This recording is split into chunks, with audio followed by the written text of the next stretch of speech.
A lot of people think residocracy was born because of the Heinz Project, and it wasn't.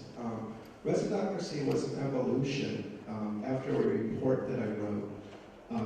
Minor details, big implications in the Bergamot area plan.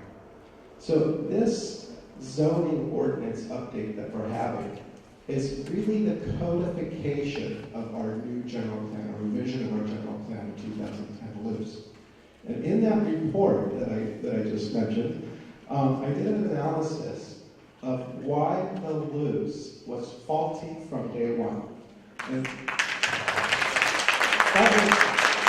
it was a technical reason. It's reconsideration is what we just heard, but it's not reconsideration. It's revisiting the EIR of the loose that's required.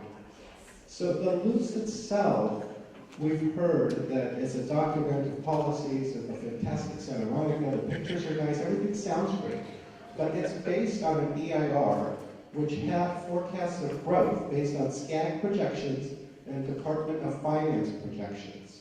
What it did not do is it did not consider the growth-inducing impacts of the loose itself. So what does that mean? That means let's assume that the loose went way over, and it took every single family lot in Santa Monica and zoned it for a high-rise density development. But yet we said, oh, there's only going to be 100 people growing in Santa Monica every year. Those were the growth projections. But the growth-inducing impacts of that act of upzoning was not considered.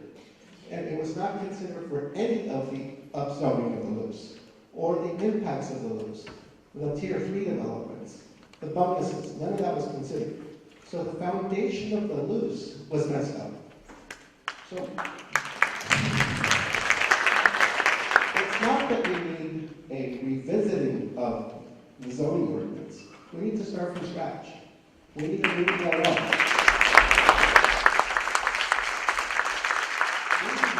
Analysis which tells us what the impacts are.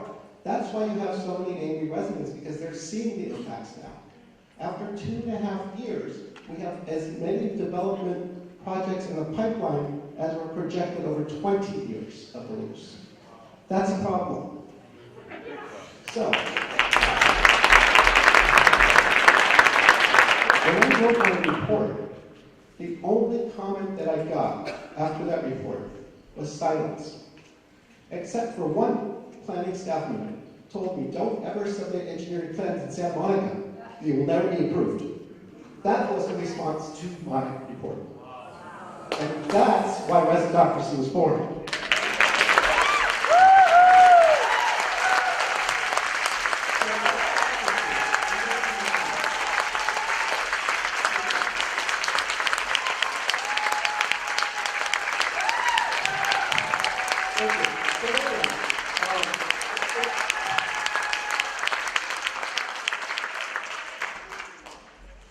What we need now is a new EIR before this process continues. And the reason that I set up that report was a legal challenge to the loose itself. Technically, an EIR cannot be challenged after 30 days after passing, unless there is new information in front of the council that requires them to look at it, and they don't. Then that opens up a new 30-day process upon the passing of a specific plan, which relies on the EIR. And that's what that Bergamot report was supposed to do. However, a lawsuit requires a lot of time and a lot of money, which I don't have. And residocracy was born for that purpose. So residocracy will be putting an e-petition on our website in the next few weeks that if an EIR is not revisited and redone for the zoning ordinance, then residocracy will pull a referendum.